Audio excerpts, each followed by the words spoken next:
Welcome, everyone. I'm Annie Ballou, product manager here at Huntress. We've got a really good crew for you.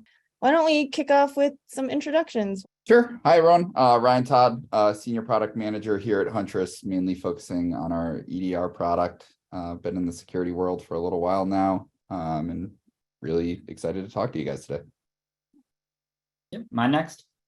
Sure. Cool. Max Rogers, director of the Threat Ops Center here at Huntress. Spent the last 10 years in the incident response, digital forensics world. Get to respond to a lot of threat actor breaches, hoping to minimize that for people over the next year. But super thrilled to be here. Thanks, Annie. Ed Murphy, I'm director of product here at Huntress. Been here about 16 months now. And similar to Ryan, spent a lot of time in the EDR world. Awesome. It's going to be fun, hopefully. And yes, we will send out the recording. Well, when I say we have an incredible marketing team. They will make sure you get the recordings. All right. So what are we going to talk about today? We're going to start out with what is an EDR? And hopefully some of the key takeaways that you take after this session is just understanding things like, what is an EDR? What is the value that it delivers?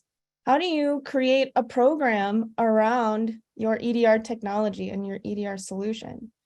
And then based on that, understanding what are your core competencies as a business, as a department, as an organization, to understand how EDR fits into that, and how your program that you create will help facilitate some of those key objectives that you're hoping to hit for the year.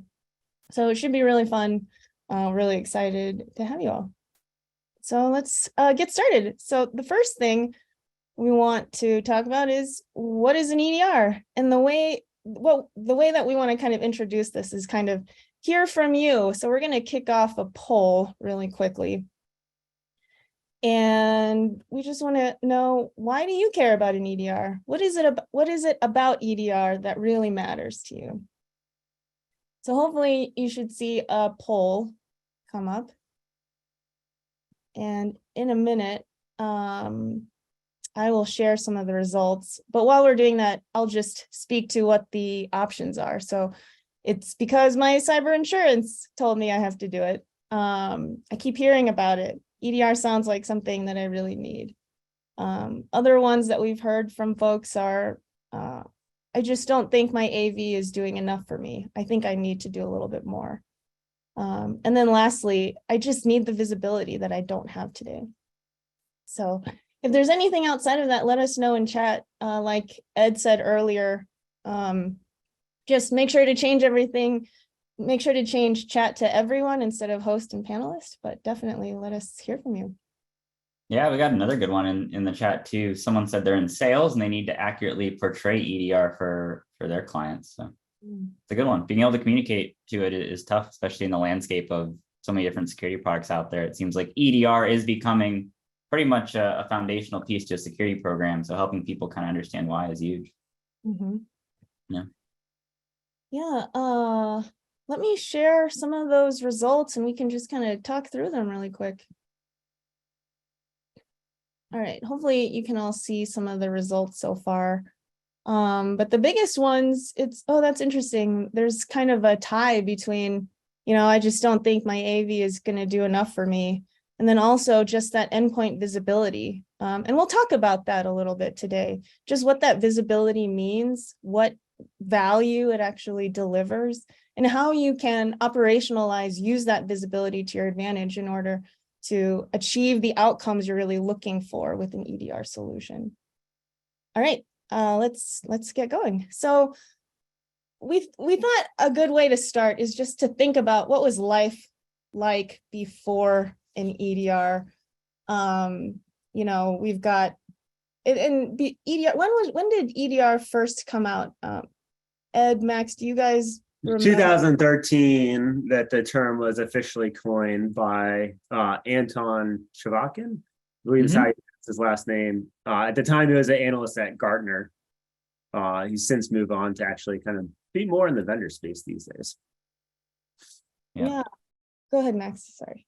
Oh, yeah. Well, he's over at Google now doing some of the stuff with their Google Cloud program. But yeah, EDR, I mean, it was kind of an evolution, right? We had antivirus, we knew we were getting blown up by threats every single day. We had a lot of need for visibility in general. And so the market, the vendors, the entire space of EDR just started to kind of come into fruition around that time. And I'd say it got really popular maybe around 2016 to 2018 is when it really started taking off as like the de facto, I need to detect these threats in my environment. This is the thing that I'm going to lean into to try and get that done. Yeah, and if I recall, a lot of the visibility that we focused on was on the network. Like I came from Cisco, the network was king at the time. You know, all of that focus was there. And then SIM was like a big deal. You would have all these big clusters and you'd figure out a way to get all of that log data into your SIM or whatever log aggregation tool that you were using. It was really painful. I don't know if anyone else has experienced that, but yeah, I can definitely speak to that. Life before EDR, kind of going back to my first roles in cybersecurity, detecting threats was really all about ingesting logs, right? So you had your antivirus, your VPN, your firewall, all this stuff that you're seeing here on the left side of the screen in the green is just generating logs. And it was just some piece of metadata to try and understand what the heck is happening on my network. I have all these perimeter controls for the most part. I can see what is talking and where it's talking to, but that's kind of all I get. And so once you had that visibility on the log front, you had to start trying to figure out, well, okay, how do I detect threats and how do I start investigating them when I think something is wrong? So let's say your firewall says, oh, I have all this scanning going on, or my web proxy is telling me someone's browsing to some malicious website. Okay, what does that mean? How do I investigate that? All you had was the logs. So if you needed to figure out why is Max's computer in North Carolina talking to this malicious website, you had no way to actually perform forensics to investigate and confirm, was a program ran? Did they click on a malicious link in an email? Did they download a file recently? Outside of maybe your antivirus tipping you off with some of these things, you just did not have the capability to interact with the actual system that generated the alert. And so that was really actually cool. I worked as a malware analyst when I first started my cybersecurity career, and I got a hard drive, a physical device dumped on my desk, which I had to load into Encase, parse all the executable files off of it, and one by one kind of identify which may be malware. So it's the world has come a very far away since I first started working in this field. Yeah, and that's a really good pivot to the next piece, right? The response piece. So how incident response used to work, and you know, when you heard about security operations centers or security analysts, and they're looking at all these alerts, like you would really say, okay, this one system is compromised and I'm pretty certain about it. But then to actually go figure out, well, how many systems was the attacker on?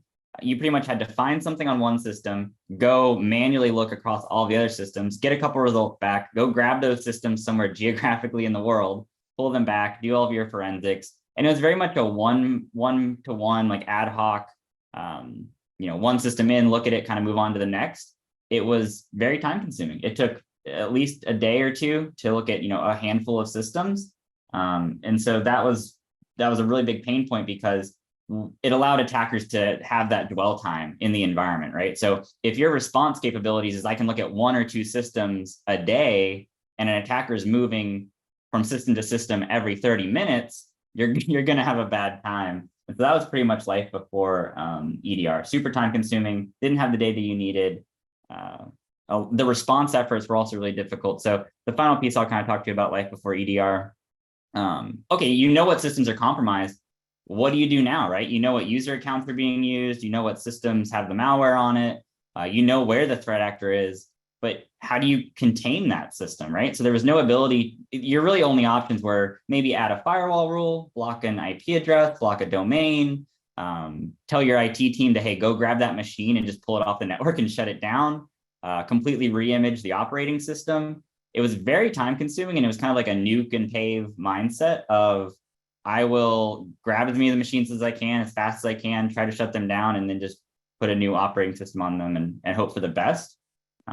Which again led to attacker dwell times being longer, the attacker being able to do whatever they needed to do, And response efforts failed a lot of times because you just couldn't get to all of the systems in time. And so the final piece there is, let's say you have an attacker in your network and they're on 100 machines.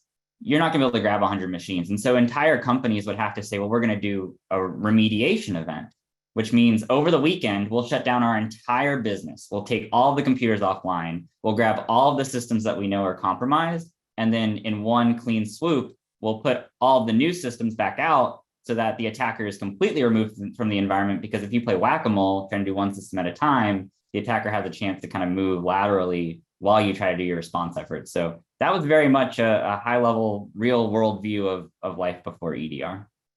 Yeah, I mean, I think the core of that is the endpoint visibility, that continuous endpoint visibility just really wasn't there. Exactly. Yep. I mean, the other thing about that time was just where we were in the world. When I said for Cisco, the network was king, like it really was. The VPN was everything. You would, if you went offsite for any reason, you always had to open up a VPN.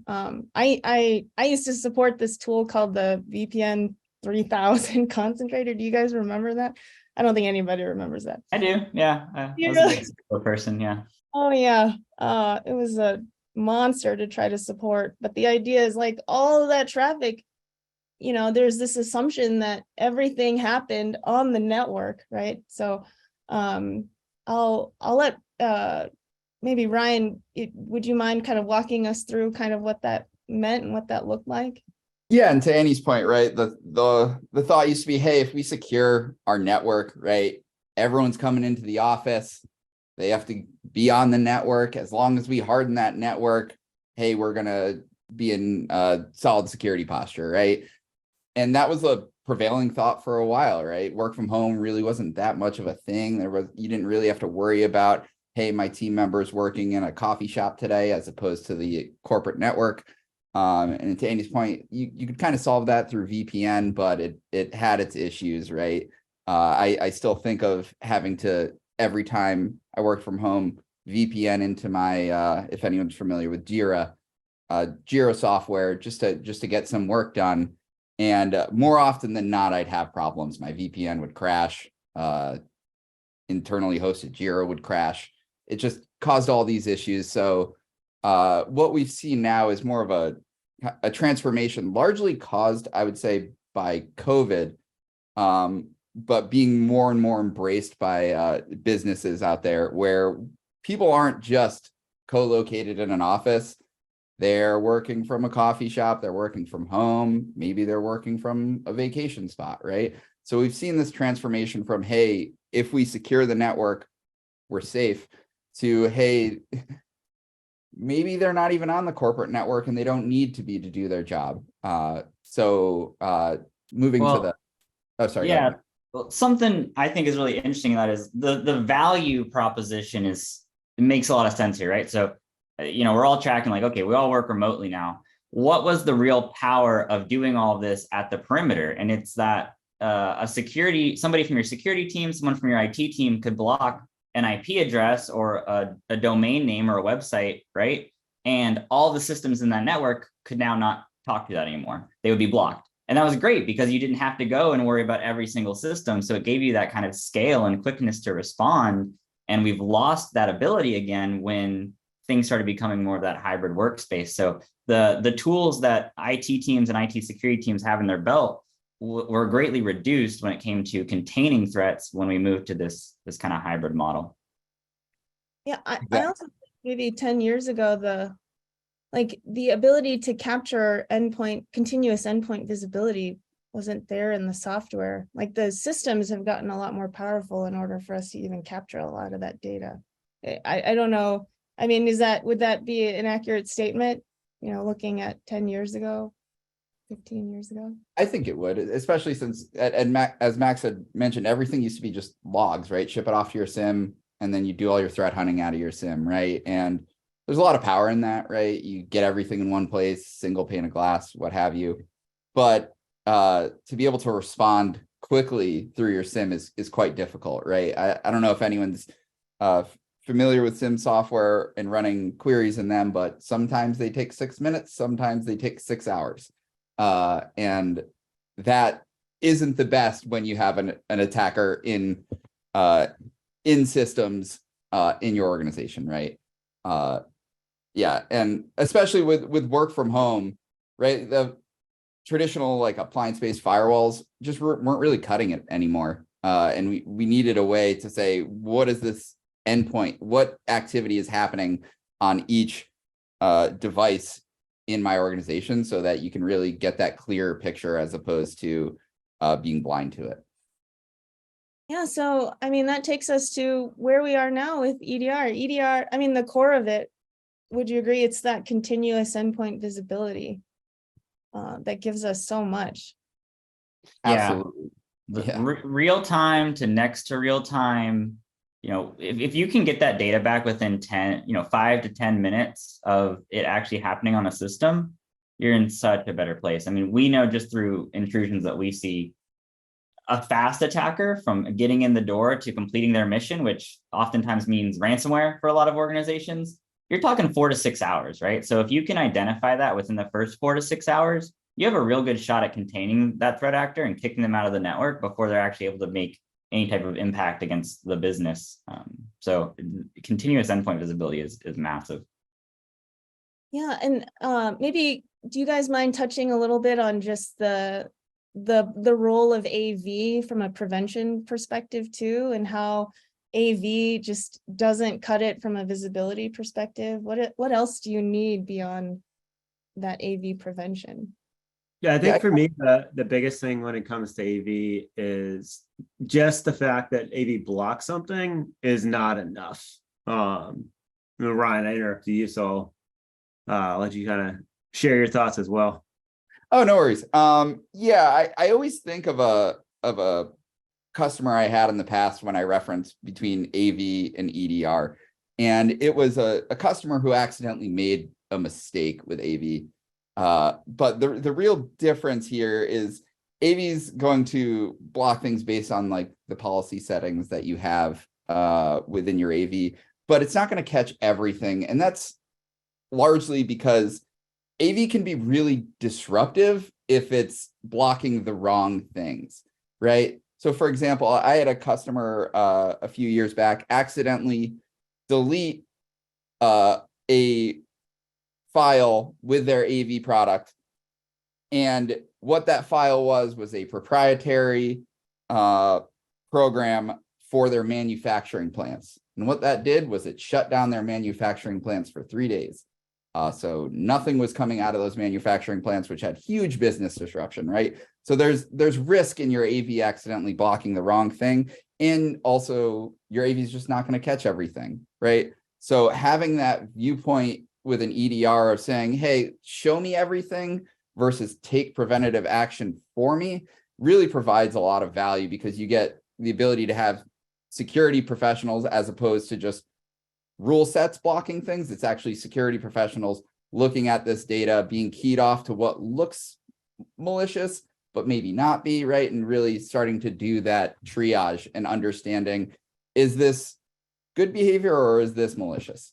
Yeah, when I go and talk to people who are responsible with monitoring and detecting threats in a network, sometimes there's a culture shift from thinking you can prevent everything, right? And so a lot of what EDR was able to bring is, yeah, antivirus can block the initial stuff that might try to get in. But there's a ton of things that you need to monitor for and look for that aren't 100% malicious all the time, right? So a lot of things that legitimate administrators are doing, your legitimate IT team is performing from a day-to-day perspective, adding new user accounts, changing policies, adding software, like adding remote access software to systems.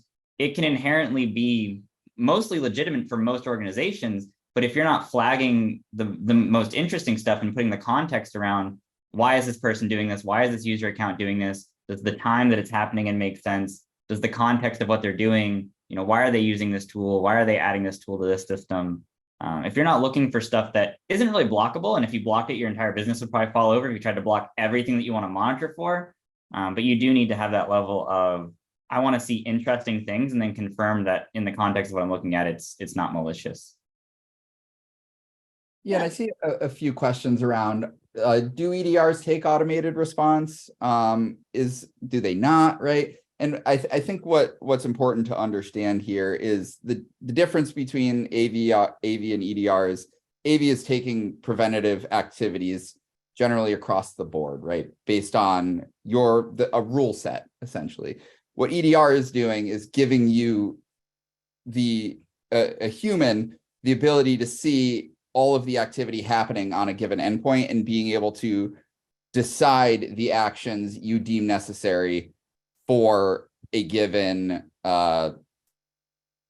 detection per se, right? So the real difference here is AV is taking that action up front and EDR is giving you the visibility into what's happening so you can make a more informed decision, right?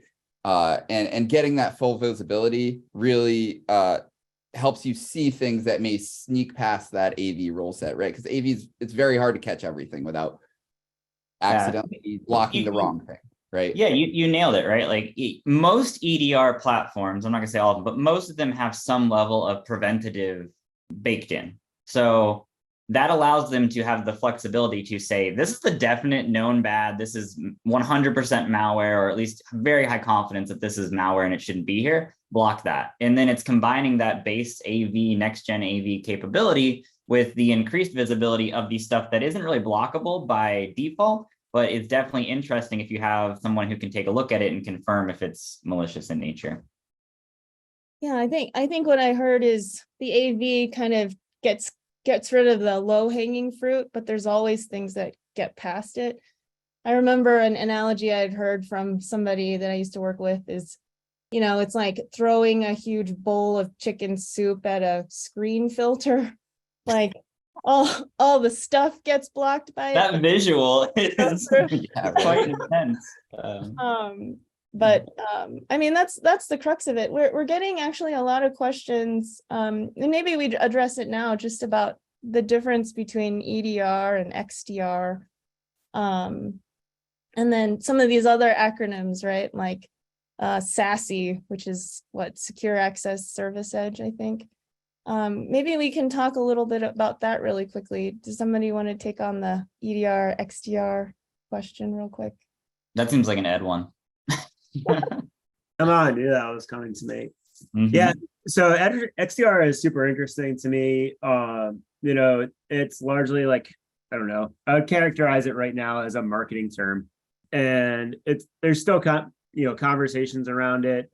Companies like Forrester, an analyst company, has published like a study around XDR, but Forrester has not established a wave for it yet. Gartner has not established a market quadrant for it yet. So I think a lot of people are still trying to figure out, like, is XDR a thing, or is it just rebranding like a SIM or SOAR or SOC? Or I think XDR is a combination of all the visibility that teams can get and the ability for individuals to act on top of that visibility. It's a nice, awesome marketing term. I think Palo Alto may have branded it, but I'd say the market is largely trying to figure out, like, what is the difference between like a SIM SOAR offering versus like XDR, or is it just a new way to talk about the same things that we've had? Yeah, I have, these are, two personal opinions from living in the space for over a decade.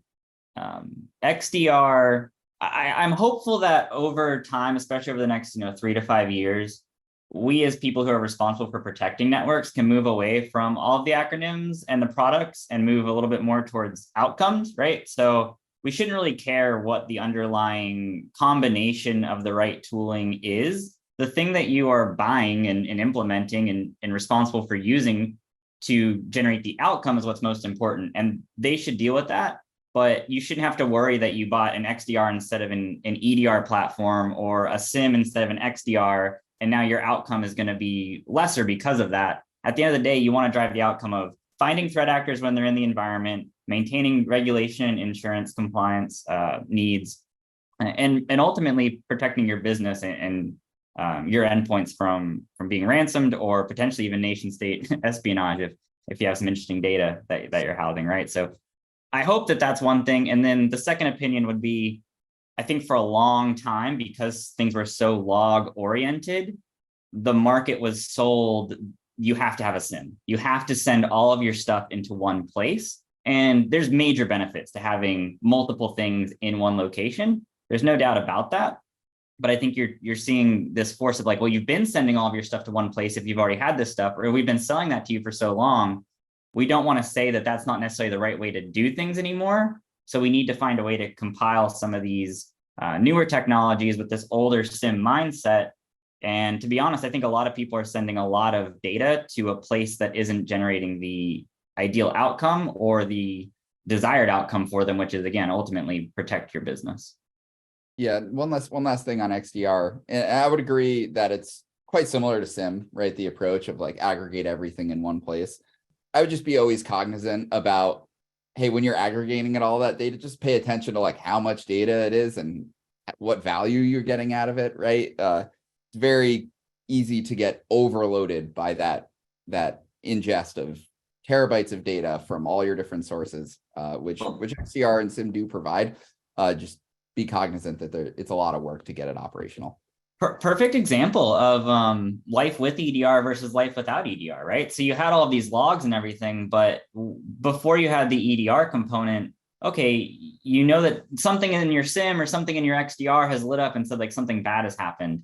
Okay, how do I actually investigate that? You shouldn't need to collect every event log or every piece of data or every file that gets downloaded on every system in your organization.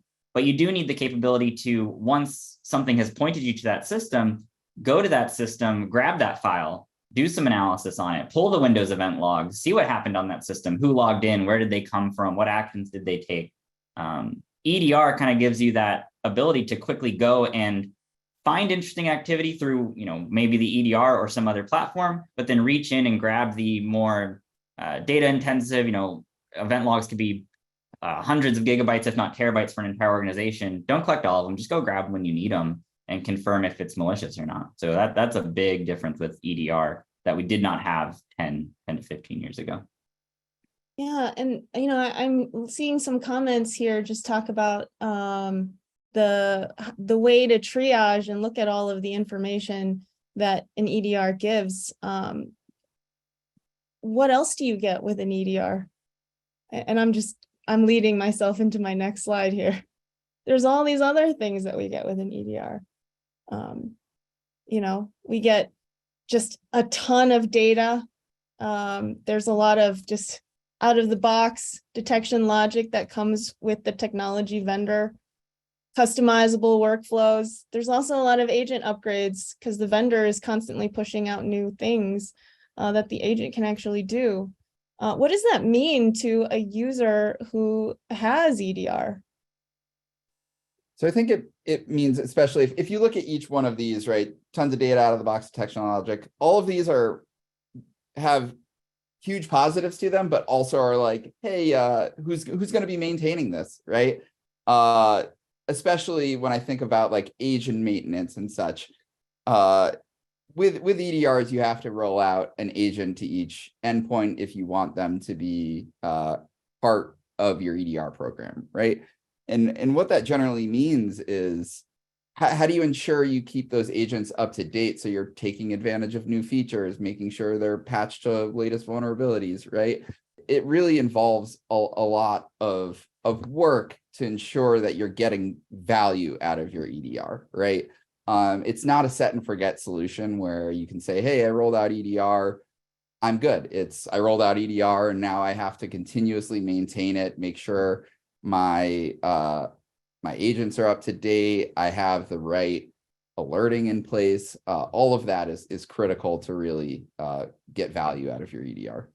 Yeah, to add context, right? So if you're thinking, for one, all these EDR products for the most part were built and designed to go sell to like the Fortune 500, Fortune 1000. Right? So keep that in mind and kind of ground yourself on that thought. And what that really means is, and I've seen it working with a lot of those customers in my past role, they have somebody, at least one person who's a full-time employee, 40 hours a week, who is dedicated to just keeping the thing up, running, accessible, updated, maintenance.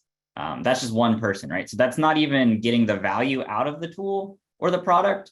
That's just keeping the thing running so that the SOC analyst, the security analyst, the director of IT security, the director of IT, like whoever's trying to make use of that actual value and data coming out of it, that job is typically a totally separate person at the enterprise level. And so that's one of the things that we're going to talk about in a little bit, but kind of stuff that we had to figure out, because I hope that this pitch, or like what we're talking about, is not about an EDR product.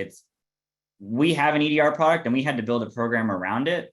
And talking about that can kind of help expose for other people who are about to go down this journey what things they can and should be thinking about before they kind of go all in on one single thing, regardless of which thing you want to go with. Yeah, I think before we keep going, I wanted to kind of address some of the comments in the chat there. So our intention around this webinar was not to go into the details of how Huntress works. One of the approaches that we take is really kind of through education first rather than selling. So a lot of our webinar content is going to be around like the market terms. What we're going to get into is kind of the difference between EDR versus like a managed EDR and some of the pluses and minus, pros and cons of each of the approaches. But our sales team would be very excited to be able to show you kind of deep, intimate details of how the product functions. I apologize if there's any sort of kind of misunderstanding around what specifically is going to be covered during this session. Yeah, for sure.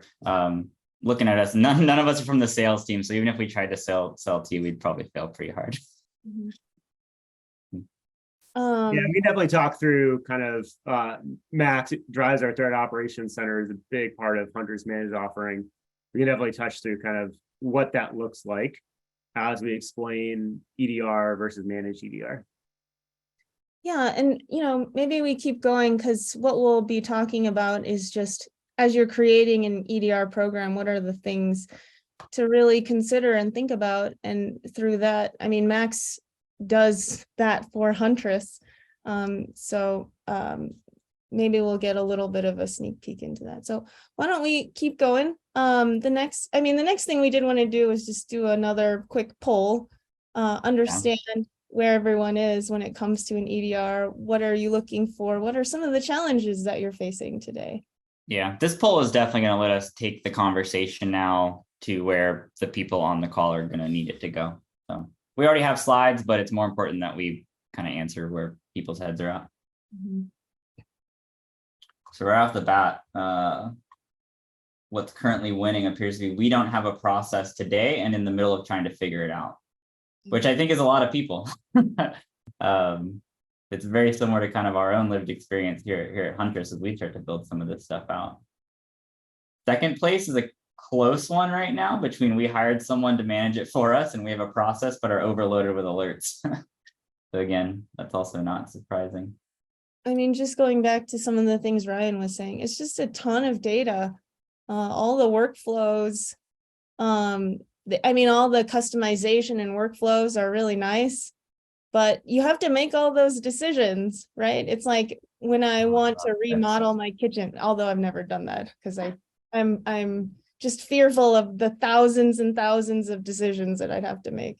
Well, the decision fatigue alone, combined with the pressure and stress of, most EDR are not security products. You're looking at an alert and something from some group of experts is telling you that they think this is interesting for some reason. And now you have to pretty much put your name on the line within the organization that this is not malicious. I'm going to close this alert and not do anything about it. And that's a terrifying feeling for anybody who's trying to run anything related to a security program. That's true. Yeah. If you see something suspicious and you decide it's not worth investigating, that's a lot to think about. Let's close this poll real quick. And Max kind of covered the summary, but a lot of, what we're seeing is just about process today, trying to figure some of that out. I mean, when you're looking at building out, your EDR program, what is it that you really focus on? And what is the thing that's really core to what you're doing as you're building out that program? Yeah, this is a really good one. So this slide, I think, paints the story perfectly. Like if you're starting your EDR journey or even just building a security operations center or a security monitoring function within your company. You're saying, hey, we have active threats. They're kind of hitting us on a regular cadence. We need to start responding to this stuff and make sure that our business isn't at risk and that our systems aren't at risk. The most important thing about an EDR selection is it's not a set it and forget it technology. Like even AV is a little bit of maintenance to keep your policies up to date, tune the thing, make sure it's not quarantining your actual documents that you need for work. A little bit of work, but it's a little bit closer to set it and forget it for the most part, where an EDR is not that. An EDR assumes that you will have the combination of technology, technology and people to generate the outcomes that you're looking for. And what that really means is the technology itself is going to collect the data. It's going to generate alerts for you to look at. The new detection packages, the new content, the threat intelligence that goes into the EDR product is going to come from the vendor into the product for the most part. But once you have that, that's really just the start. If you put it in there and hope it works, you'll get a little bit of prevention like we talked about earlier. Maybe it has an AV component to it, but the actual thing that you paid for and want to use is the successful outcome of finding when you have an actual intrusion. And what that really comes down to is a combination of people focused on detections, new detections, research, tuning the system so that it's kind of catered towards your environment so that false positives aren't a problem. Threat analysis, having people who can actually look at the alert and understand forensically what's the investigative mindset, right? So we talked a second ago about it's a lot of stress to pick an alert out of the system and close it as a false positive or say that this isn't a hacker. Really kind of what you have to have in place is at least one person or a group of people who can trust their investigative process, so they have the combination of the skills to understand how do I build the case and prove beyond a reasonable doubt that this is malicious or that this is benign in nature.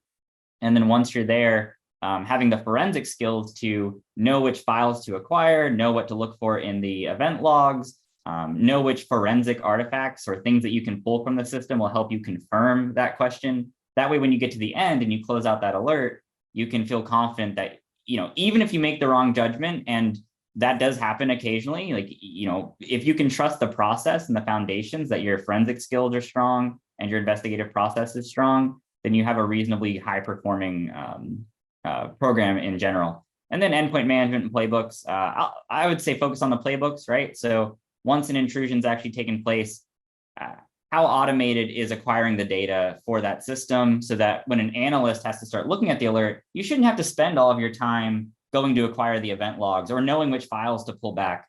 Ideally, you can build some type of augmentation or automation on top of the technology or in tandem with the technology to provide you some sort of like rapid triage package or something that you can just kind of pull immediately and get 80 to 90% of your investigation done right off the bat.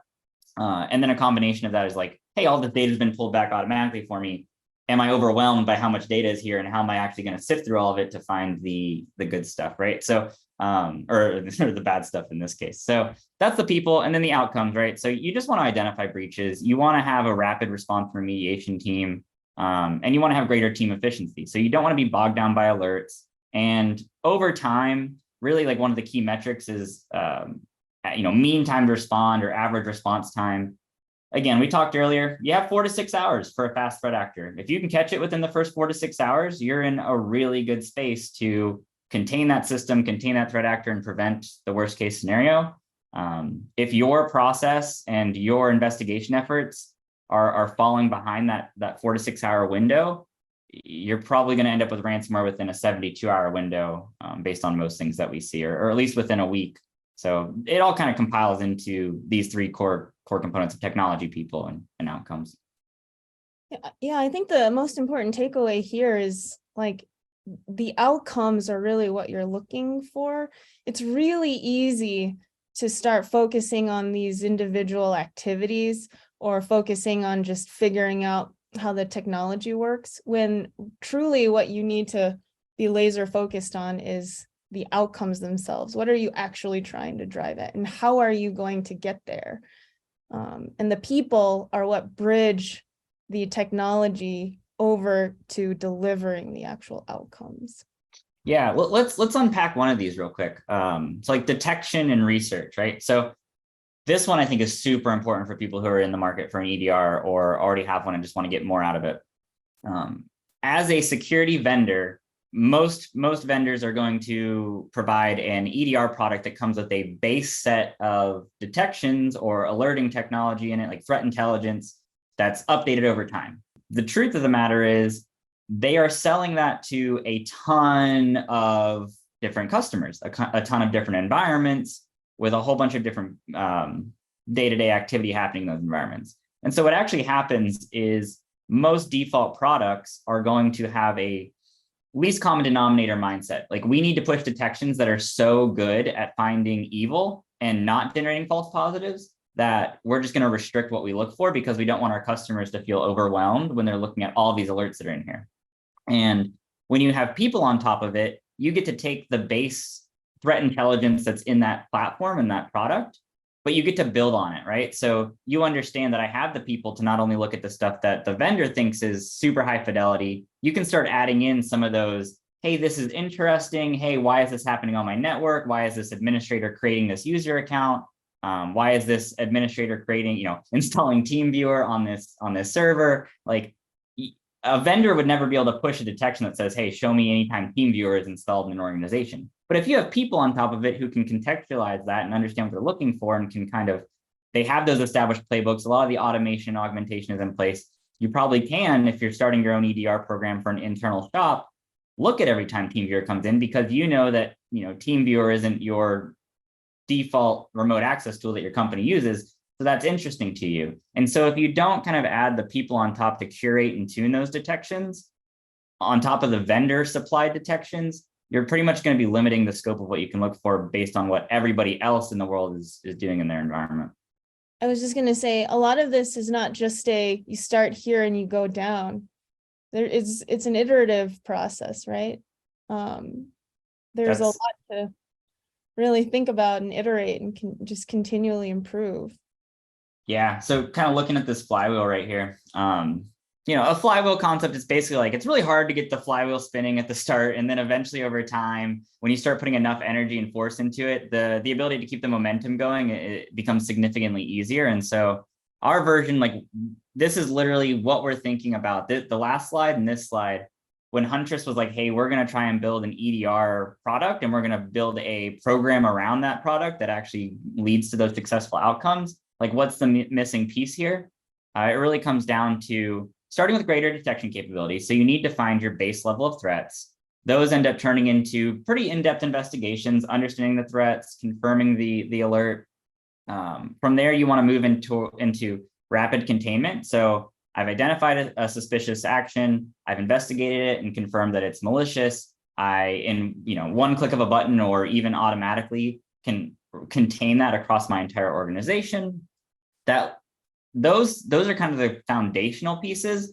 And these last two are really where you kind of spin up the flywheel and get into the process oriented piece of it, which is, now that you're able to get the times down on that, you can start automating and improving efficiency. So again, getting that rapid triage package, having a malware analysis sandbox on site that these files can go to, and you can get just the actual data out of it. So you don't need to do malware research or malware analysis. I'll tell you, as someone who has to do it every single week, we're not experts on every single piece of malware that's out there. We have tools and automations in place that get that piece of malware to the right software to give us the data so we can make informed decisions on response efforts. And at that point, you're able to handle more alerts. And that's kind of the completion of it.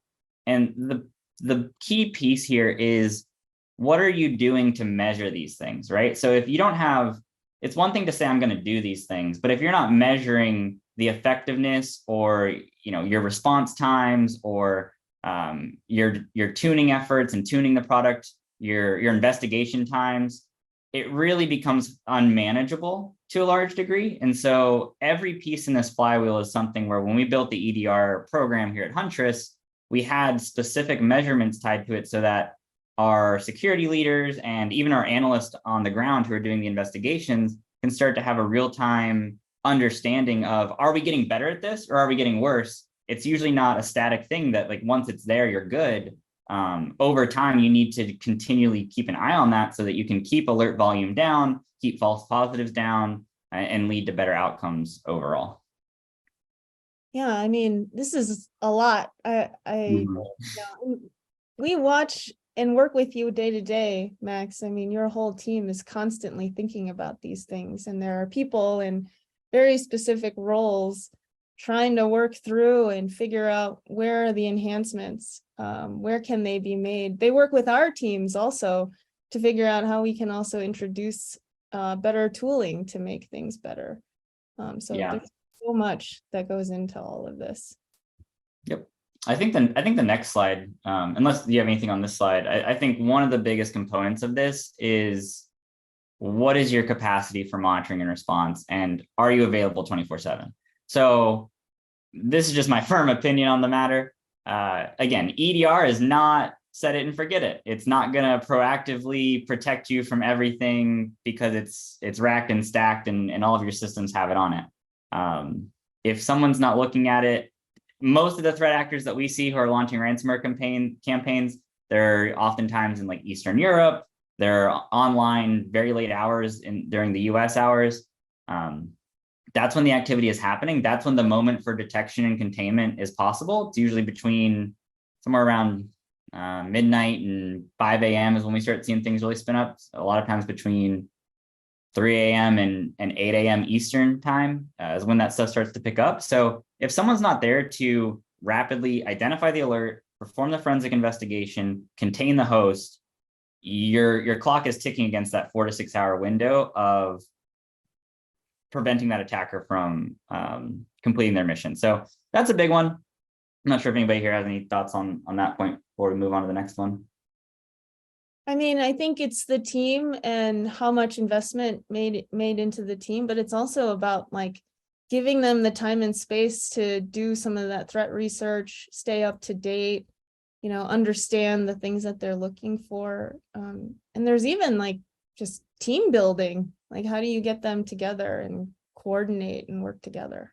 Yeah, that's a good call out. And I think it's important for folks on this webinar. Like if you're looking to go down your EDR journey right now, 24/7 doesn't mean you need a team of like 6 people for each, shift that you want to monitor, right? Like if you're an internal program and you're trying to start this up, like, you're starting to make these decisions about your capabilities and your maturity and what your objectives and outcomes are, right? Because, okay, yeah, you can get 1 person per shift, and that's actually pretty good. You'll be better than most companies that are out there because you'll have 24/7 coverage on your internal program. But then it's like, okay, paid time off, leave, holidays, sick time, emergencies happen, right? Kids get sick, people get in fender benders, like stuff happens. Your 24/7 capacity at that point kind of gets tanked. So, and that's okay, right? So I think it's really about understanding where you're at on your journey and where you want to take this going forward. So we'll talk a little bit more about that in a little bit. The second one here, continually tuning the product to keep alert volume manageable. Having now done this at Huntress and having done this before in other roles, it's a living, breathing thing. Every day, every week, new vendors of not security tools, like just IT software in general, are producing software, making updates, making changes, and things are becoming more popular in different environments. And every day is a constant battle of spending time investigating and spending time suppressing alerts, managing alerts, tuning alerts. And what that really turns into is, or what I see in the wild a lot of times is if you're not really confident about what you're looking at, but it's a false positive, we see a lot of people over suppress or over tune. So they'll say, hey, this entire file path, everything in this folder is good, or everything in this directory is fine, or on this system is okay, because I'm just tired of seeing these alerts. And so I just want to suppress it and make it go away.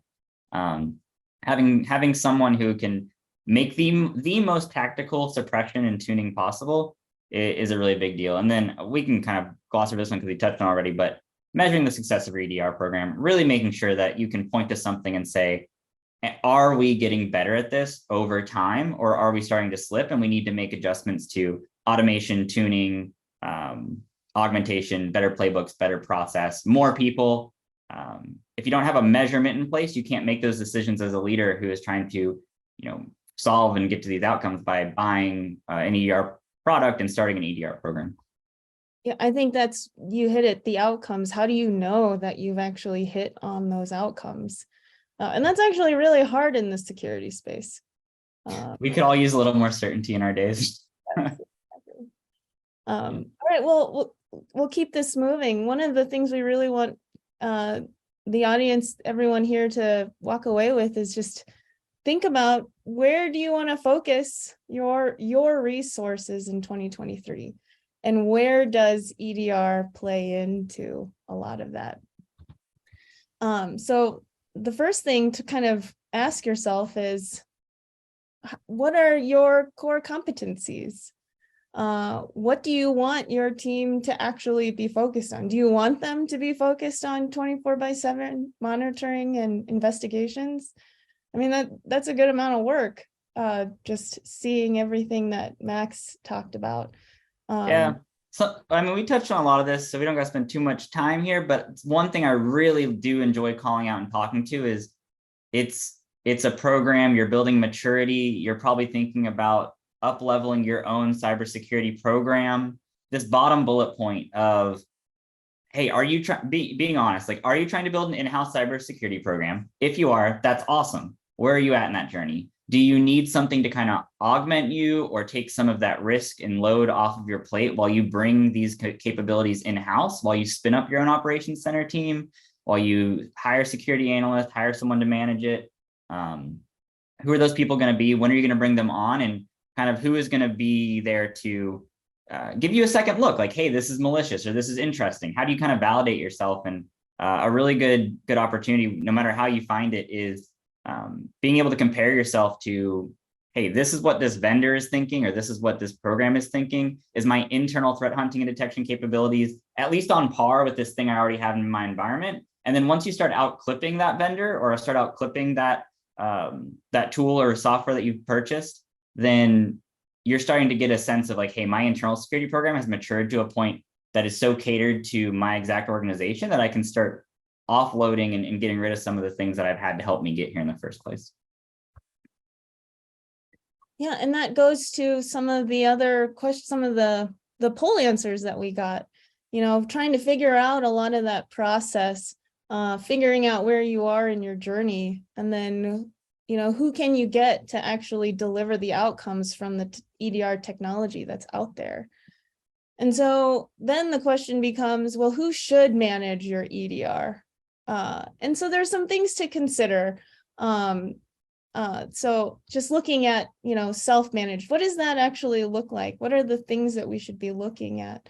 Does anyone want to kind of take this one, talk through some of these considerations? Yeah, I can do that. Right. So I think one of the main things you should focus on is really what Max hit on earlier, right? Like, do you have the in-house staff to take on the workload of managing the EDR, right? Like, hey, if you have folks 24/7 already available, that could be a consideration to go self-managed, right? Because you're covering all those hours of the day, making sure you have someone in that seat, really making sure they're taking a look at all the alerts your EDR is firing, right? You may want to go self-managed also if you have a desire to really tailor detections to your environment. Maybe you have some things in your environment that you specifically want to look after, right?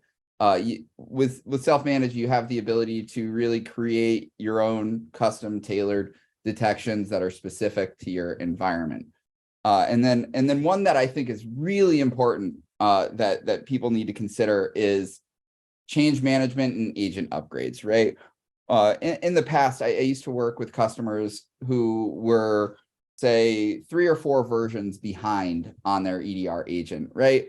And largely that comes to, they can't roll out a new agent version without getting approved internally through their change management process. If that's a concern to you, that might be something you want to control on your end, right? And really take control of that process. That being said, it is something that you should really take a hard look at, right? Say you currently manage or are responsible for 1,000 endpoints in your organization, or you manage it for one of your customers. that means a 1,000 agent updates that you need to do. And there could be issues on a host or many hosts that you need to go out and troubleshoot on. So it's just something to really consider of if you want to take on that load and build that internal expertise. Yeah, something we didn't touch on in the slide, but risk and cybersecurity is not a binary thing, right? So you want to go down the self-managed path. There's some really great things you can do to help enable that. So with Gather Cyber Insurance, you'll be given a form that says, hey, what are my capabilities? Do I have 24/7? Like, not all of those questions need to be answered as like, yes, I have all of these things, right? So it'll change things like deductibles and how much you pay for the insurance and kind of what they're going to pay out and things like that. But just make sure that if you're kind of going a self-managed route and you're on your own journey to build your own program, what capabilities do you have? When are you going to have them? And how do you protect yourself and your business from that risk? So it's not 0 or 100, but like, hey, even if we have a worst case scenario or a pretty decent breach, we're still protected financially or from a risk perspective as well. Absolutely. Mm-hmm. Yeah, I mean, in the same vein, there's things to also consider if you are looking at finding a managed provider to really bridge the technology to outcomes gap. For example, you get a lot from a managed provider, right? You get their people who are there to help reduce the alert fatigue. They have a lot of intelligence, not just from what they see from, 1 or 2 organizations that they look at, but they're able to see it at a global level. I mean, Max, we see that all the time, don't we? A lot of these really big threats we see, and then we start seeing a pattern, and then it becomes something bigger. Yeah, the global visibility really allows us to be, people who are running their own internal program, they're just not going to know what's hitting other companies, right? So oftentimes we'll see something start on one system. We say, hey, this is interesting. We respond to it. We call it case closed. An hour later, we see another system with the same software being exploited, and then 2 or 3, and we realize like, oh my gosh, okay, this is happening at scale. Here's how you respond to it. We get spun up a lot quicker, and that's just because sheer visibility, for sure. Yeah, and there's also just a huge, our teams that's what they live for.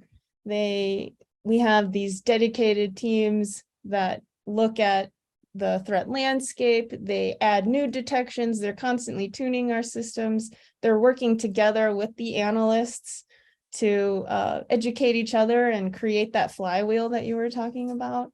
Yeah, something, keep in mind, no matter who you go with for an external, if you choose that path, you still need to measure like how much time am I spending on responding to security incidents? How long does it take me to respond once I know about them? What's the average attacker dwell time? Like, you need to hold your own vendors accountable to still delivering the outcome for you that allows you to be freed up to actually work on strategic business initiatives, protect your own infrastructure, build out your processes, all that good stuff. So just keep that in mind if you go the external route too. Yeah, but that's not to say, it's a one size fits all for everyone. There's considerations, right, with potentially choosing an external provider. Like flexibility and control, especially if you're looking for that visibility, because endpoint security detection and response is a core competency. It is something that you want your teams to be focused on. You lose some of that flexibility, that control, that response, right? Yeah, I know we're at the top of the hour, so kind of want to flip to the last slide probably, and then we can, if people want to hang out for maybe like 5 minutes, 10 minutes, 5 to 7 minutes, we can do some questions too. Yeah, just a recap of all the things that we talked about. Hopefully everyone's able to walk away with just a better understanding of what EDR is, what it actually takes to create your EDR program, and then just evaluating what is it that I really want my teams to focus on. Is it endpoint security detection and response, or is it something else? Do I actually want my teams focused on making sure my end users are moving away from all these legacy machines that they won't, let go of? There's other things that we could potentially focus on, and then making that decision on how to bring EDR into the business while still delivering on those outcomes. So we'll hang out a little bit longer, as Max mentioned. I know we're at the top of the hour. Maybe we take this time to talk through some of the questions that came up. We got a lot of questions about acronyms. Does anyone want to take up, like we talked about EDR and XDR, but MDR also came up too. Does anyone want to kind of talk through MDR and how EDR fits in with MDR? And we're actually working on a blog post that'll go into a lot more details on this. But at a high level, M and MDR stands for managed. And I think a lot of the MDR industry was built on top of EDR products originally, but has since evolved where EDR is kind of more of a subset of MDR offerings. You can get managed most security things these days, depending on which company you work with. Yeah, we also heard about SASE as well. Did you guys, SASE's been out there for a little while. I came from OpenDNS, and then they started trying to talk about SASE a lot more at Cisco. That's more network oriented. Would you agree? I mean, service edge, in my mind, implies the network versus visibility on the endpoint. Yeah, I think today's landscape, most attacks are still centralized to happening on a workstation and server, right? So why spend a lot of time trying to overcomplicate things when you can catch easily 99% of what you're probably going to be faced with by getting the right telemetry from the right device where the actual action. I mean, if you're going to have a camera in your house pointed at the door, right, not at a wall. So.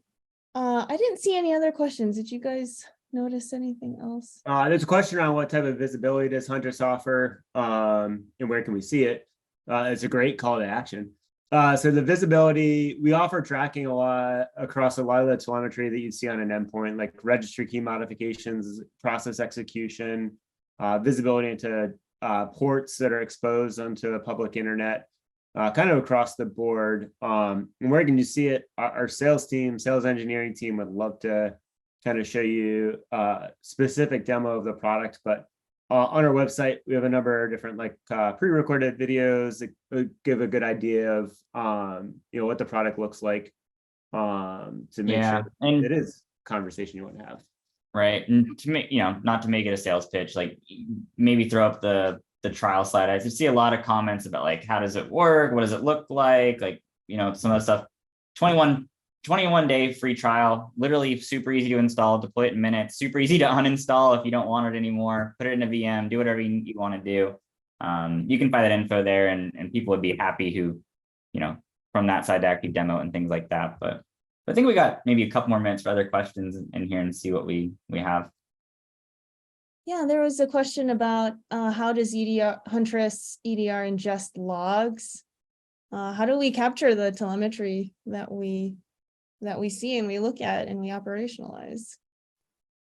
Yeah, so I mean, Ed, chime in here, right? But we have an endpoint agent that sits on the device, and it's tasked with collecting data pretty much in real time or near real time to gather the most relevant forensic data that we need to try and detect threat actor activity.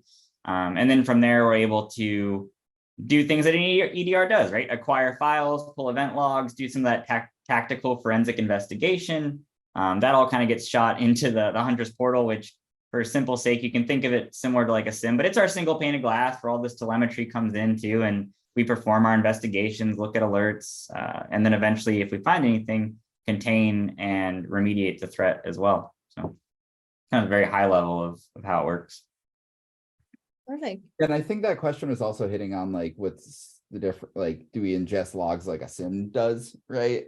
And not quite, right? And you are correct, like a SIM, there are a lot of steps to take your logs and get them into the SIM, right? You have to write parsers and all that. So that's not something that we're doing currently, right? If we're referencing it directly to a SIM, but something that we are keeping an eye on if it's a customer need.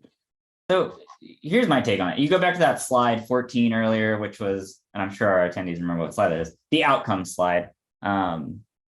what are you trying to do, right? Are you trying to like get the most logs? So I think what we've built here at Huntress, when we focus on this, building this program around stuff is not collect everything. It's not look at every single thing that you possibly can and try and find everything. It's, hey, we're on millions of endpoints. We know what threat actors are doing. We see what they're doing every single week. We see how it's shifting. Let's make sure that 99.99999% of the time, we're detecting the actual things that matter based on the core sets of data that we need to collect. We don't need to pull in logs from absolutely everything to make that happen. And then when we need that tactical information, we can go out and grab it using the endpoint agent for a lot of things. Because again, a lot of these breaches are happening all centralized to the workstation, to the server that the attacker is on. And so we kind of focus it in that mindset. Yeah, and that goes back to just your flywheel. I mean, maybe I'm a big fan, call me a big fan, but constantly looking at that and figuring it out and then iterating and deciding, okay, I need this additional visibility. Maybe this visibility over here is going to be a little less important based on what I've seen. For sure. It can be very overwhelming. Like I've definitely worked with operation centers or security programs that try to get spun up where sending too much too soon overwhelms your programs. Like say you don't go with Huntress or you don't go with anything managed, you're building it yourself. Like really try to do some research, try to understand, maybe we do a talk at some point on that. Like, what do I really need to be collecting to get to the desired outcome the majority of the time so that the deck is stacked in my favor and not the attacker's favor, right? You don't need to collect every single thing. You need to just collect the right things and look at it regularly enough to get where you want to go. And last question, do we offer managed EDR? The answer is yes, we do. Yeah. Yeah. In fact, contrary to a lot of vendors in the space, we only offer managed EDR. There's no option to buy our EDR product as a standalone offering because we really believe in the value of our team keeping an eye on your endpoints.